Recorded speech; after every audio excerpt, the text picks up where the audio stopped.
J'ai connu des bons développeurs et des bonnes développeuses qui ont tous et toutes su développer une compétence particulière, essentielle même, et qui a fait d'eux et d'elles ces personnes brillantes qui font avancer les projets sur lesquels ils travaillent et avec qui on a envie de travailler. Il ne suffit pas de connaître le langage et la stack technique utilisée sur le produit. On parle d'une compétence plus profonde, plus fondamentale, plus structurante sur la manière dont on construit le produit. Pour ça, je vais vous raconter une histoire. Mon histoire. J'ai commencé ma carrière en tant que développeur, en tant qu'ingénieur logiciel, on disait à l'époque. J'avais un bac+5 en informatique en poche et j'avais été embauché par mon maître de stage de dernière année qui créait une start-up pour l'occasion. Voilà une photo de moi qui porte fièrement les couleurs de la start-up en question. J'avais une sacrée dégaine à l'époque, hein. Pour moi, c'était le premier pas dans ma carrière où, sans aucun doute, je serais fier de ce que j'ai construit, fier des problèmes que j'aurais résolus. Et tout ça en étant chèrement payé à faire un métier passionnant. Je m'imaginais maîtriser et sortir de ma tête des systèmes complexes. Être un développeur incroyable, tu sais, cette personne qui maîtrise tout sur le bout des doigts. Cette personne qui met tout dans sa tête, qui réfléchit très fort et hop, elle sait ce qu'il faut écrire ou changer comme code. Et justement, cette première expérience de développeur se passait très bien. J'avais l'opportunité unique de concevoir tout un logiciel complet. On était deux, mais mon ex-maître de stage était sur tous les autres sujets connexes d'une start-up, tels que la prospection, la levée de fonds. Bref, du point de vue technique, c'était moi le patron. C'était moi qui avais écrit tout le code, ou presque. Je comprenais tout le code, je le maîtrisais sur le bout des doigts, je gérais. Plus tard, on aura des stagiaires et d'autres embauches. Et à leurs yeux, j'étais la personne qui sait tout, le référent, la star de l'équipe. Dès qu'on avait une question sur une partie du code, j'avais la réponse. J'expliquais pourquoi c'était comme ça, comment ça marchait, qu'est-ce qu'il fallait faire.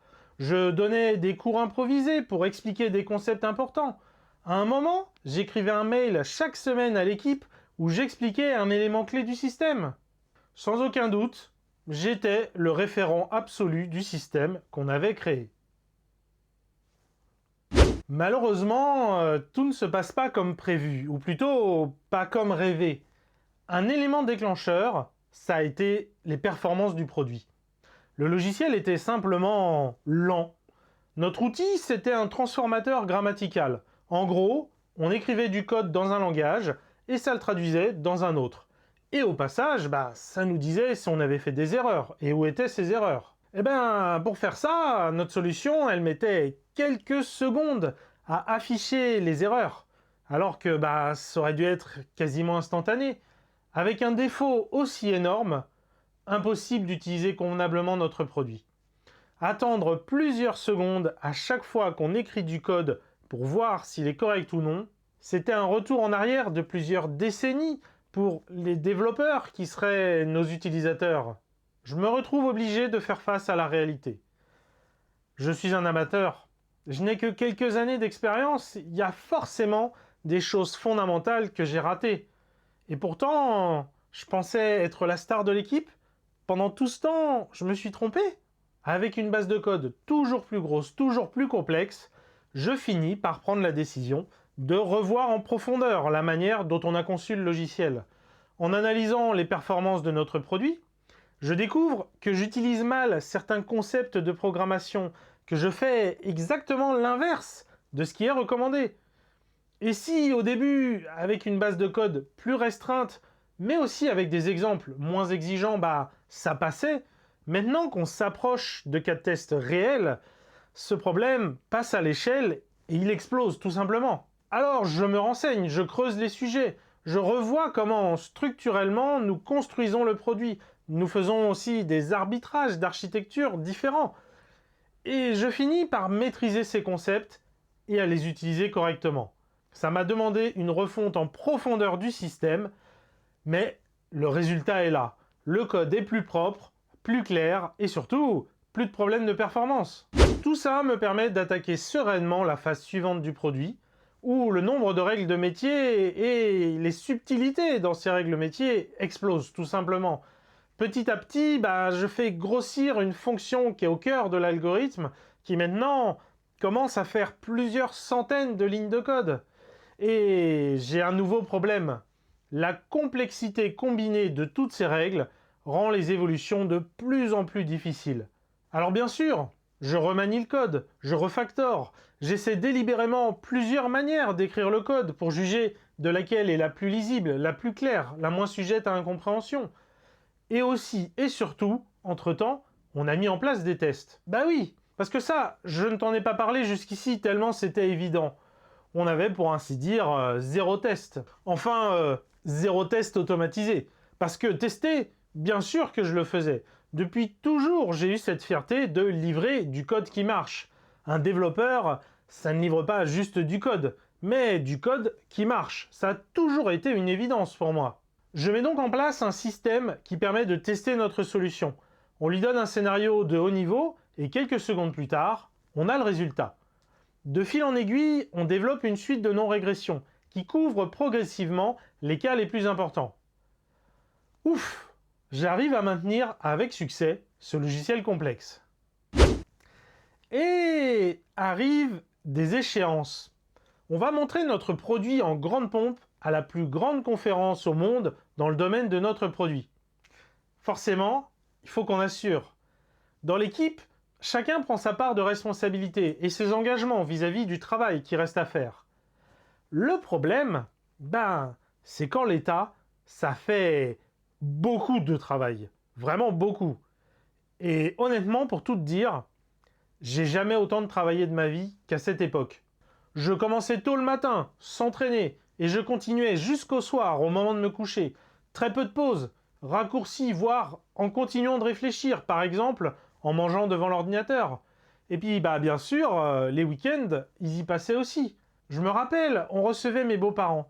J'étais venu manger avec eux au restaurant, puis je m'étais enfui dès que possible, à la fin du repas, pour m'y remettre.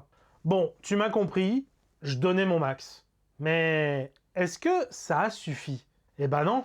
J'avançais à vitesse d'escargot, jour après jour, heure après heure. La deadline s'approchait et il restait toujours une énorme quantité de travail à abattre.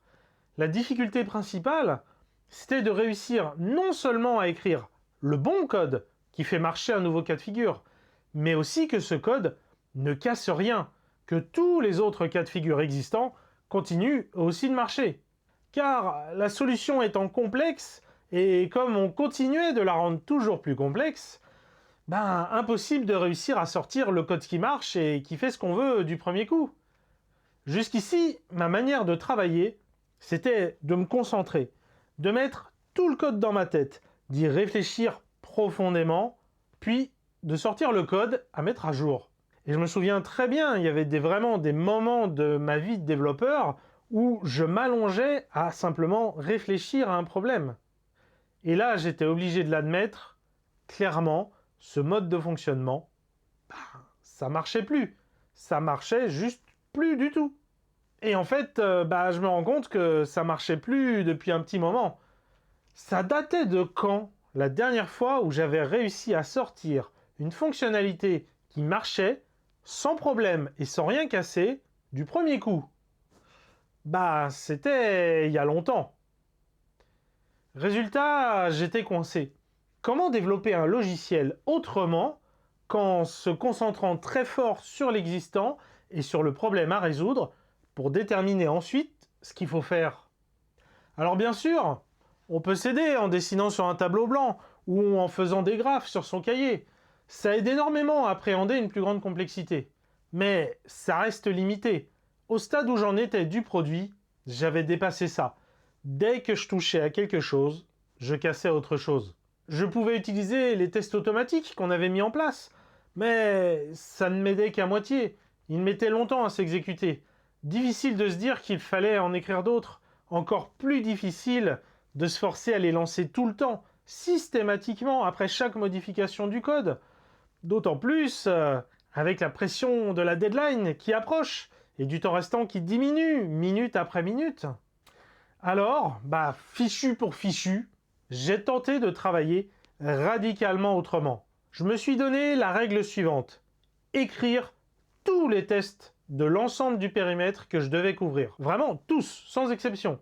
Et pour me permettre de réussir à avancer petit à petit, il fallait faire plein de petits tests, plutôt que quelques tests énormes. Chaque cas de figure devait avoir ses propres tests, qui ne testeraient que ce dernier, que ce cas de figure. Et ça me permettra effectivement de pouvoir comprendre et corriger facilement les régressions que je ne manquerai pas de provoquer. Un autre avantage que j'avais pas en tête initialement, ça me permettra de voir si je progresse ou non, de savoir à quel pourcentage j'en suis du travail à abattre. Et bien sûr, je branche ces tests directement sur le cœur de l'algorithme, plutôt que sur l'ensemble du système. Ils s'exécutent ainsi beaucoup plus vite, et je peux alors les lancer à volonté. Honnêtement, je vais pas te mentir, c'était un saut de la foi. J'ai jamais travaillé comme ça, j'avais qu'une demi-intuition sur le sujet, c'était vraiment... il faut que je teste un truc, tentons-le quoi. Et effectivement, il me restait moins d'une semaine pour tout finir, je savais pas si ça allait marcher, et en plus, au début, ma progression, elle était vraiment très très lente. Ça m'a pris littéralement plusieurs jours pour écrire les cas de test. Je me souviens très bien que c'était très très très long. J'avais la liste des cas d'usage. Et le taux de couverture de ces cas d'usage par les tests que j'écrivais donc, il évoluait très lentement. Et franchement, on voit filer le temps qui nous reste, parce qu'ensuite on sait qu'il va falloir écrire le code qui fera passer ces tests. Donc vraiment, ouais, je me suis accroché, J'étais vraiment pas sûr est-ce que c'était la bonne approche. Alors, est-ce que ça a marché ou pas? Eh ben ouais, ça a marché. Une fois le gros des cas de tests écrits, tout a commencé à s'accélérer. Avec les cas de tests sous la main, et qui se lançaient automatiquement et rapidement, l'écriture du code de production était rapide et facile. Le code était toujours aussi complexe, mais je n'avais plus besoin de faire rentrer tout l'algorithme dans ma tête. Il me suffisait de faire passer un nouveau cas de test, de voir quels autres cas de test j'ai cassés au passage, et d'ajuster le reste du code pour tout faire passer. Et c'était facile, car les cas de test me disaient où était le problème, sans avoir besoin, encore une fois, d'avoir tout l'algorithme monstre en tête. Et c'est ainsi que, moi-même bluffé, j'en revenais pas, j'ai réussi à tenir les délais et à livrer l'ensemble du système dans les temps. Mais c'est pas tout. Historiquement, sur ce produit du moins, il y avait toujours des bugs. Systématiquement, on avait des bugs, des anomalies, des régressions quand on livrait une fonctionnalité. Soit sur celle qu'on venait de livrer, soit sur le reste du système. Et c'était normal, si je puis dire. Du moins, c'était notre normalité. Eh bien là, non. Aucun. Aucun bug. Alors que pourtant, le volume de fonctionnels livrés était énorme. C'était du jamais vu. Un fonctionnel énorme, livré à l'heure et sans aucun bug. Je résume ce que je venais de vivre. J'ai écrit les tests avant le code de production. J'ai, au final, passé plus de temps à écrire les tests que le code de production. Et en procédant ainsi, j'ai réussi à livrer un produit de qualité inégalée en un temps record. Oui, c'est bien ça. En écrivant d'abord les tests, j'ai écrit plus rapidement du code d'une qualité significativement meilleure. Ce jour-là, j'ai compris que le cœur de métier d'un développeur, c'est pas de coder la solution, mais c'est de comprendre le problème, puis de le formaliser et de l'implémenter sous la forme de cas de test. Ce jour-là, j'ai compris qu'il est illusoire d'essayer de faire entrer un système toujours plus complexe dans sa tête afin de déterminer comment le modifier. Ça ne marche pas. Du moins, ça ne marche que sur les systèmes simples. Ce qui marche, c'est d'avoir une suite de tests automatisés et de l'utiliser pour guider, pour piloter la construction du produit et l'écriture du code. Plus tard, j'aurai d'autres expériences avec des équipes bien plus grandes, avec des produits encore bien plus gros et complexes. Et ça ne fera que renforcer ce constat. La base d'un développement logiciel réussi, ce n'est pas d'être un bon codeur. Non, c'est de ne surtout pas se faire confiance à soi-même et de mettre en place les tests qui s'assureront, eux, que ce qu'on n'a pas en tête n'est pas oublié. Et du coup, ça permet de mettre moins de choses dans sa tête et d'être ainsi plus concentré, plus efficace, plus rapide. tout en maintenant un niveau de qualité extrême. Je découvrirai plus tard que cette approche a été raffinée, notamment avec le TDD, pour Test Driven Development ou Test Driven Design, et aujourd'hui j'en suis un fervent défenseur, notamment dans les équipes que j'accompagne via ma casquette de coach agile et qualité. Et même si tu ne vas pas jusqu'à la rigueur extrême du TDD, je te recommande vraiment d'essayer au moins d'être piloté par les tests, comme je l'ai fait à cette époque. Et ça, d'autant plus si tu es au pied du mur. Car il y a toutes les chances du monde que pour toi aussi, ça soit en vérité la seule option qui te reste, qui ait une quelconque chance de réussir. Ce qui est sûr, c'est que c'est pas en continuant de faire la même chose que d'habitude que tu obtiendras un résultat différent. Comme je l'ai dit, je suis coach agile et qualité. Pour moi, l'agilité et la qualité sont indissociables. Aussi, je t'invite à regarder notre formation gratuite qui justement remet à plat ce qu'est l'agilité et comment bien l'utiliser. Ou sinon, on se retrouve dans cette autre vidéo, comment insuffler de la qualité quand le management s'y oppose. Si tu as apprécié cette vidéo, mets le pouce vers le haut et bien sûr, partage cette vidéo à toutes les personnes qui en tireraient de la valeur. Je te dis à très bientôt, vous êtes mes plus grands fans!